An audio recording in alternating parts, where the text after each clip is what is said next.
हिंद दोस्तों, आपका सफलता एक्सप्रेस में स्वागत है। आज मैं आप लोगों को त्रिकोणमिति का पूरा फार्मूला बताने वाला हूं, जिसमें आपको 10th क्लास में जो है रामबाण साबित होगा। चलिए शुरू करते हैं। ये है त्रिकोणमिति। त्रिकोणमिति का मतलब क्या होता है? त्रि का मतलब होता है तीन, और कोण का मतलब कोण, मिति का मतलब माप, माने तीन कोणों के माप को हमको बताना जो सिखलाता है गणित, उस गणित को हम लोग त्रिकोणमिति कहते हैं। और इंग्लिश में क्या कहेंगे? ट्रिगोनोमेट्री कहेंगे।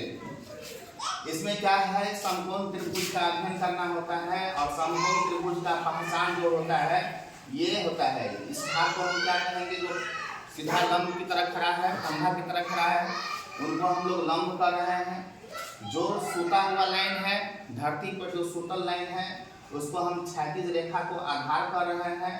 और जो इसको और इस छोर को और इस छोर को मिलाने वाला जो रेखा होगा, जो सबसे बड़ी भुजा होगा, वो क्या होगा? कर्ण होगा। तो कोई भी ट्रायंगल्स में, समकोण ट्रायंगल्स में, माने जो समकोण त्रिभुज होता है उसमें सबसे बड़ी भुजा कौन होता है? तो कर्ण होता है।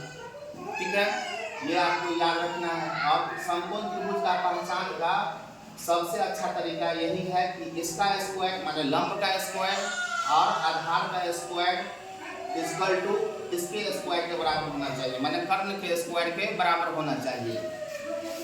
तो ये बात आपको याद रखना है कि लंब स्क्वायर प्लस आधार स्क्वायर बराबर कर्ण स्क्वायर होगा। अगर मान लो कि अगर लंब दिया हुआ है, लंब नहीं दिया हुआ है, आधार और कर्ण दिया हुआ है, तो आधार और कर्ण का मान देके आधार को इस साइड ले जाएंगे और स्क्वायर हटा के रूट चढ़ा देंगे, तो लंब निकल जाएगा मेरा। उसी प्रकार से आधार भी निकल सकता है। आपको इसी फार्मूला पर आपको दे देना है। अलग से कोई फार्मूला याद करना है तो करो। इस तरह का फार्मूला तुमने पढ़ा होगा कि कर्ण स्क्वायर बराबर लंब स्क्वायर, लंब स्क्वायर प्लस आधार स्क्वायर, और स्क्वायर हटा के क्या चढ़ा देंगे? रूट अंडर चढ़ा देंगे। फिर अगर हमको आधार निकालना हुआ रहता है तो कर्ण का स्क्वायर माइनस लंब का स्क्वायर और रूट अंडर चढ़ा देंगे। तो इस तरह से मेरा आधार निकल जाएगा। आप लोग जानते होंगे। तो चलिए सबसे पहले हम लोग आते हैं यहाँ पर। इसमें जो है आपको 6 नाम जो है याद रखना होगा। 6 नाम कौन कौन है? तो साइन थीटा है, कोस थीटा है, टेन थीटा है, कोट थीटा है, सेक थीटा है और कोसेक थीटा है। अब इसमें आपको ये ध्यान रखो कि साइन थीटा का उल्टा जो होता है अपोजिट, वो कोसेक थीटा होता है। कोस थीटा का अपोजिट सेक थीटा होगा, और टेन थीटा का अपोजिट कोट थीटा होगा। अब यहाँ पर साइन थीटा बराबर फॉर्मूला हो जाएगा लंब बटे कर्ण हो जाएगा। अगर आपको इंग्लिश में लिखना है तो यहाँ पर लिख सकते हैं AB बटा BC हो जाएगा। ठीक है ना, ये लिखना आसान है, खुद से लिख लोगे कोई दिक्कत नहीं है। कोस थीटा का जो हो जाएगा आधार बटे कर्ण हो जाएगा, और टेन थीटा का क्या हो जाएगा? लंब बटे आधार हो जाएगा। ठीक है ना, अगर ये तीन को याद रहेगा तो आपको ये तीन जो है ऑटोमेटिक लिख पाओगे। कैसे? क्योंकि आपको पता होगा कि साइन थीटा का उल्टा जो है कोसेक थीटा होता है, तो इसी का उल्टा कर देंगे। माने कर्ण को ऊपर कर देना है, लंब को नीचे कर देना है। देखो कर्ण ऊपर में चल गया, लंब नीचे में चला गया। कोस थीटा का जो उल्टा होगा वो क्या होगा? आधार बटे कर्ण होगा। उसमें भी क्या करना है आपको? कर्ण को ऊपर कर देना है, आधार को नीचे कर देना है। तो सेक का फॉर्मूला हो जाएगा सेक थीटा बराबर कर्ण बटे आधार हो जाएगा। और टेन का उल्टा क्या हो जाएगा? कोट हो जाएगा। तो टेन का अगर लंब बटे आधार होता है तो कोट का क्या हो जाएगा? आधार बटे लंब हो जाएगा। तो ये आपका फॉर्मूला बनकर रेडी है। और आपको ये चीज और याद रखना है इससे रिलेटेड। क्या है ये? कि माने कोई भी साइन थीटा का उल्टा कोसेक थीटा है, तो साइन थीटा का उसके अपोजिट से अगर हम गुना करेंगे, माने कहने का अर्थ ये होगा कि साइन थीटा को अगर हम कोसेक थीटा को गुना करेंगे, इसका वैल्यू कितना हो जाएगा? 1 हो जाएगा। यहाँ पर लिखा हुआ है कि sine theta into cosec theta equal to 1 हो गया, cos theta into sec theta equal to 1 हो गया, माने tan theta into cot theta बराबर 1 हो गया। माने क्या देखा कि इसके अपोजिट से हम लोग गुना कर रहे हैं तो 1 हो जा रहा है। और अगर आपको ये याद करने में दिक्कत है तो यहाँ पर जो है कि समझ लो कि साइन थीटा है, ये कोस थीटा है और टेन थीटा है, तो यहाँ पर LAN लिख दो, लाल हो गया, और नीचे में कक्का कर दो, लाल कक्का।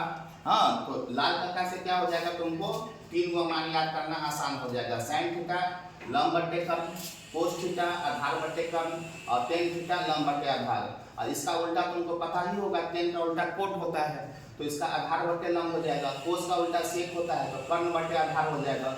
साइन का उल्टा लंब बटे कर्ण है तो कर्ण बटे लंब हो जाएगा कोसेक का। अब यहाँ पर तुम लोग के दिमाग में आ रहा होगा प्रश्न कि सर कैसे एक हो जा रहा है। देखो कैसे हो जा रहा है एक, कि साइन थीटा को दोनों में से किसी एक को तोड़ लो, sine theta into cosec theta का उल्टा क्या होगा, साइन थीटा होगा, तो एक बटा साइन थीटा, ये उल्टा इस तरह से लिखेंगे, साइन से साइन कट जाएगा तो तुम्हारा एक हो जाएगा। अगर तुम तो ऐसे भी नहीं समझा तो फार्मूला लिख के भी लिख सकते हो। साइन थीटा का फार्मूला होता है लंब बटे कर्ण, तो यहाँ पर तुम लंब बटे कर्ण लिख दिया और फिर गुना का चिन्ह दे दो, और कोसेक थीटा का क्या होता है तो यहाँ पर लिखा है कर्ण बटे लंब, तो यहाँ पर तुम कर्ण बटे लंब लिख दिया, तो क्या हुआ लंब से लंब कट गया, कर्ण से कट गया एक, फिर भी तुम्हारा एक आ जाएगा। तो इस प्रकार से सभी में हो जाएगा, cos theta into sec theta में भी हो जाएगा, फार्मूला लिख दो, कोना कोनी काट दो, एक आ जाएगा तुम्हारा, इसमें भी तुम्हारा एक हो जाएगा। अब हम लोग चलते हैं अगला फार्मूला पे। अगला फार्मूला क्या है आपका, कि साइन स्क्वायर थीटा और कोस स्क्वायर थीटा को जोड़ेंगे तो इसका वैल्यू एक होगा, माने sine square theta plus cos square theta बराबर एक हो जाएगा, sec square theta minus tan square theta बराबर एक हो जाएगा, और cosec square theta minus cot square theta बराबर 1 हो जाएगा। और इस तीनों फार्मूला से और ज़्यादा फार्मूला बन सकता है, जो यहाँ पर मैं बता रहा हूँ कि देख पा रहे हो बच्चे लोग कि साइन स्क्वायर थीटा है, यहाँ पर साइन स्क्वायर थीटा है, और हमको साइन स्क्वायर थीटा का ही मान निकालना है, तो कोस स्क्वायर थीटा को इधर भेजना होगा, तो इधर से 1 था और इधर माइनस में कोस स्क्वायर थीटा हो गया। अगर सिर्फ साइन थीटा का पहला मान निकालने के लिए तो इस पर क्या चढ़ जाएगा, रूट अंडर चढ़ जाएगा, उतना ही अंतर है। फिर अगर कोस स्क्वायर थीटा का निकालना है तो साइन वाला इधर चल जाएगा, तो 1 माइनस साइन स्क्वायर थीटा हो जाएगा। फिर उसमें देखो सेक स्क्वायर थीटा है, तो 10 को अगर हम इधर ले जाएंगे तो 1 का 1 और माइनस में 10 है तो प्लस में 10 हो जाएगा, तो वहां पर सेक स्क्वायर थीटा बराबर 1 प्लस 10 स्क्वायर थीटा हो गया। अगर हमको 10 स्क्वायर थीटा निकालना है तो एक को इधर ले जाना होगा, तो सेक स्क्वायर थीटा प्लस में 1 है तो माइनस में 1 हो जाएगा। कोसेक स्क्वायर थीटा का मान निकालना है तो कोसेक स्क्वायर थीटा को तो माइनस में कोट स्क्वायर थीटा है, उसको हम इधर ले जाएंगे तो ये प्लस में कोट स्क्वायर थीटा हो जाएगा। देखो यहाँ पर 1 प्लस कोट स्क्वायर थीटा हो गया। अगर हमको कोट निकालना है तो एक को इधर ले जाएंगे तो कोट स्क्वायर थीटा बराबर क्या हो जाएगा, कोट स्क्वायर थीटा बराबर कोसेक स्क्वायर थीटा, एक चल गया इधर तो माइनस 1 हो गया, कोसेक स्क्वायर थीटा माइनस 1 हो जा रहा है। तो इतना समझने में कोई दिक्कत नहीं हुआ होगा, बार बार आप देखोगे तो याद रहेगा, नहीं देखोगे नहीं याद रहेगा, तो आपको देखना है। अब हम नेक्स्ट फार्मूला पे चल रहे हैं कि क्या है नेक्स्ट फार्मूला, तो साइन 90 डिग्री थीटा में अगर हम कन्वर्ट करेंगे तो साइन 90 डिग्री थीटा बराबर हो जाएगा कोस थीटा, कोस 90 डिग्री थीटा बराबर हो जाएगा साइन थीटा, माने साइन का कोस हो जाएगा कोस का साइन हो जाएगा, कितना इजी है। टेन 90 डिग्री थीटा बराबर कोट थीटा हो जाएगा, अब कोट 90 डिग्री थीटा बराबर क्या हो जाएगा, इसका उल्टा टेन थीटा हो जाएगा, टेन का कोट कोट का टेन। सेक 90 डिग्री थीटा बराबर कोसेक थीटा होगा, तो कोसेक 90 डिग्री थीटा बराबर क्या हो जाएगा, सेक थीटा हो जाएगा, ठीक है ना।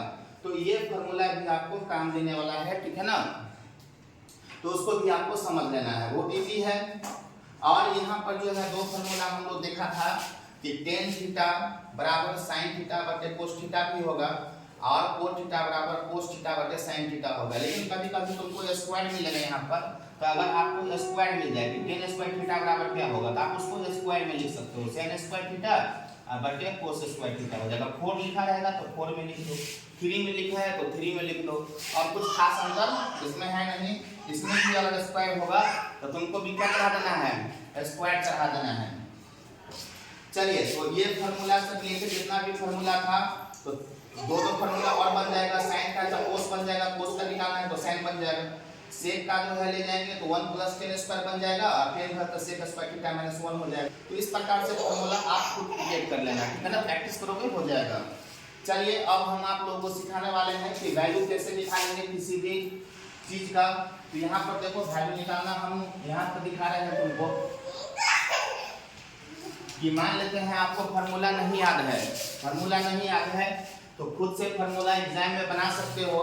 कैसे, वो देखो, तो सबसे पहले आपको 0 लिख देना है, 1 लिख देना है, 2 लिख देना है, 3 लिख देना है, और 4 लिख देना है। और सब में जो है 4 से डिवाइड कर देंगे, सब में क्या कर देंगे, 4 से डिवाइड कर देंगे, 4 से डिवाइड हो गया, जो कटने वाला है काट दो, जो नहीं कटने वाला है उसको छोड़ दो, ये कट जाएगा। और इस पर अब रूट चढ़ा दिए, क्या चढ़ा देना है लास्ट में, रूट चढ़ा देना है। तो रूट चढ़ाने के बाद क्या होगा, जीरो में किसी चीज से भाग देंगे तो जीरो होगा, और जीरो का रूट निकालेंगे तो जीरो ही होगा। 1/4 का क्या हो जाएगा, 1 का वर्गमूल 1 हो जाएगा, 4 का वर्गमूल 2 हो जाएगा। इसका जो है 1/2 है तो 1 का वर्गमूल तो 1 हो जाएगा, लेकिन रूट 2 का वर्गमूल नहीं निकलेगा, इसलिए रूट 2 में रखना पड़ेगा उसको। तो रूट 3 का वर्गमूल रूट 3 होगा, क्योंकि रूट 3 का वर्गमूल निकलने वाला है नहीं, 4 का वर्गमूल निकल जाएगा, 2 निकल जाएगा, और 1 का वर्गमूल क्या होता है, 1 होता है। तो आपको वही बात लिख देना है साइन वाला में। साइन वाला में क्या लिखना है कि साइन 0 डिग्री का मान 0, इसका 1/2, साइन 45 डिग्री का 1/√2, साइन 60 डिग्री का मान √3/2, और साइन 90 डिग्री का मान 1। तो क्या हो रहा है कि साइन का मान जो होता है ना, वो 0 डिग्री से 90 डिग्री के बीच क्या होता है, बढ़ता है। तो आपको ये भी बात सीख लिए। अब अगर आप cos थीटा का लिखना है तो इसी का उल्टा लिख लो, माने इसी को घुमा के लिख देना है, इस तरह से लिख देना है। तो देखो 1 हो गया, फिर √3/2 हो गया, साइन 45 डिग्री का और cos 45 डिग्री का मान जो होता है सेम होता है। ये बात भी आपको याद रखना है कि साइन 45 डिग्री और cos 45 डिग्री का मान क्या होगा, सेम होगा। तो ये देख लिया, यहाँ पर देख पा रहे हो कि दोनों का मान सेम है, 45 डिग्री दोनों का बराबर होगा, साइन का भी और cos का भी। इसके बाद देखो cos 60 डिग्री का मान हो गया तो 1/2 हो गया, और cos 90 डिग्री का मान 0 हो गया। तो क्या हो रहा है कि 1 से वो धीरे धीरे छोटा होते होते 0 पर चल गया, इसका मतलब घट रहा है मान। cos में मान घटेगा, साइन में मान बढ़ेगा। तो ये भी बात आप सीख लिए। अब 2 को मान अगर निकल गया है तो 2 से 4 को मान निकल जाएगा, क्योंकि आपको पता है कि साइन का उल्टा क्या होता है, कोसेक होता है, और cos का उल्टा क्या होता है, सेक होता है। तो साइन से तुम कोसेक बना सकते हो यहाँ पर। तो साइन का उल्टा अगर करेंगे हम तो 0/1 करेंगे, लेकिन जब ये उल्टा करेंगे हम तो क्या हो जाएगा, 1 ऊपर चल जाएगा और 0 नीचे आ जाएगा। और आपको पता है नीचे बम तो बिल्डिंग खत्म। तो यहाँ पर क्या हो जाएगा, नीचे में 0 है इसीलिए वो इन्फिनिटिव हो जाएगा। तो इन्फिनिटिव हो गया ये। अब 30 डिग्री में देखो क्या हो जाएगा, 2 ऊपर चल जाएगा 1 नीचे आ जाएगा, 2/1। तो 2 लिख दिए हम यहाँ पे, बटा में क्या लिखोगे। फिर देखो यहाँ पर 45 डिग्री का मान 1/√2 है तो √2/1 हो जाएगा, तो √2/1 लिखा हुआ है। इसमें क्या होगा, 2 ऊपर चल जाएगा, √3 नीचे आ जाएगा, 2/√3 हो जाएगा, और 1 का उल्टा क्या होगा, 1 होगा। ठीक है, तो ये भी आपका क्लियर हो गया। उसी प्रकार से आप cos में भी कर सकते हो, cos का उल्टा। तो cos में क्या होगा, 1/1 का 1 का उल्टा 1 होगा, इसका उल्टा करेंगे तो 2/√3 हो जाएगा। देखो √2 का उल्टा √2 हो गया, 1/2 का उल्टा 2 हो गया, और यहाँ पर क्या हो जाएगा, 0/1 है तो उसका उल्टा करेंगे तो 1 ऊपर चल जाएगा और 0 नीचे आ जाएगा। तो इससे क्या होगा, नीचा बम हुआ तो बिल्डिंग खत्म हुआ। तो इसका भी मान जो है इन्फिनिटी में चल जाएगा, इन्फिनिटी हो गया। अब मेन दिक्कत है इसका, अगर 10 निकल जाए तुमको तो कोट निकालना आसान है, इसी को उल्टा कर देंगे हम। तो कैसे लिखेंगे सो देखो, क्योंकि तुम जानते हो कि tan थीटा बराबर sin थीटा, माने tan थीटा बराबर sin थीटा बटे cos थीटा होता है। क्या होता है, cos थीटा। तो sin थीटा है कितना, 0 है, तो 0 बटा cos थीटा कितना है, 1 है, तो 1 है, तो 0 में 1 से भागा देंगे तो कितना आएगा, 0 आएगा। ऊपर में बम है तो 0 होगा, नीचा अगर बम है तब इन्फिनिटिव होगा, इसको याद रखना है। तो यहाँ पर देखो tan थीटा का मान 0 आ गया। अब हमको 30 डिग्री वाला लिखना है, तो 30 डिग्री वाला कैसे लिखेंगे, तो 30 डिग्री में 1/2 है, और इसमें जो है आपका √3/2 है, तो √3/2 लिख दिए। अब उसको हम कैसे तोड़ेंगे, तो 1/2 का 1/2 है, गुने ये उल्टा हो जाएगा, 2 ऊपर और √3 नीचे आ जाएगा, 2 से 2 खत्म, तो 1/√3। तो देखो 1/√3 लिखा हुआ है। अब इसको इससे भाग देंगे हम, तो 1/√2 में 1/√2 से भाग दिया तो 1 मर्तबे कट जाएगा, तो 1 यहाँ पर लिखा हुआ है, क्या तुमको लिखे। और उसमें देखो इसमें कितना हो जाएगा, √3/2 वाला में, तो अगर 60 डिग्री का मान निकाल रहे हो तो √3/2 गुने कितना हो जाएगा, 1/2, तो 2/1 हो जाएगा, 2 से 2 कट गया तो तुम्हारा बचा √3। देखो √3 लिखा हुआ है। अब इसमें देखो इन्फिनिटी है, यहाँ पर इन्फिनिटी कैसे आ गया है, देखो यहाँ पर 1 है और इसका मान 0 है, साइन का मान sin थीटा बराबर 1 और cos थीटा बराबर तुम्हारा 0, तो 0 डाल दिए तो नीचे में बम हो गया, तो बिल्डिंग खत्म होना है, ये है, तो वहाँ पे ये इन्फिनिटी हो गया। अब क्या करना है, cos थीटा लिखना है, तो cos थीटा लिखना है तो तुम जानते हो इसी का उल्टा होगा, इसी का उल्टा कर दो, नहीं तो यहाँ से घुमा के आपको लिख देना है। तो ये इन्फिनेटिव, इसके बाद √3, इसके बाद ये का एक होगा tan 45 डिग्री और cot 45 डिग्री का मान सेम होगा, sec 45 डिग्री और cosec 45 डिग्री का मान सेम होगा, ठीक है ना। ये याद रखना है, sin 45 डिग्री cos 45 डिग्री का same, tan 45 degree cot 45 degree का सेम, sec 45 डिग्री और cosec 45 डिग्री का सेम, ठीक है ना, वो आपको याद रखना है। तो इस तरह से देखो हमने घुमाया तो क्या हो गया कि sin cot 0 डिग्री का इन्फिनेटिव हो जाएगा, cot 30 डिग्री का √3 हो जाएगा, cot 45 डिग्री का एक तो होगा ही, इसका जो है cot 60 डिग्री का एक √3 हो जाएगा और cot 90 डिग्री का मान क्या हो जाएगा, 0 हो जाएगा। तो इस तरह से आपने सीख लिया होगा और आपको एग्जाम में समस्या नहीं होने वाली है, इसका गारंटी है। धन्यवाद। चैनल को सब्सक्राइब कीजिएगा, लाइक कीजिएगा और अपने दोस्तों के साथ शेयर भी कीजिएगा। धन्यवाद।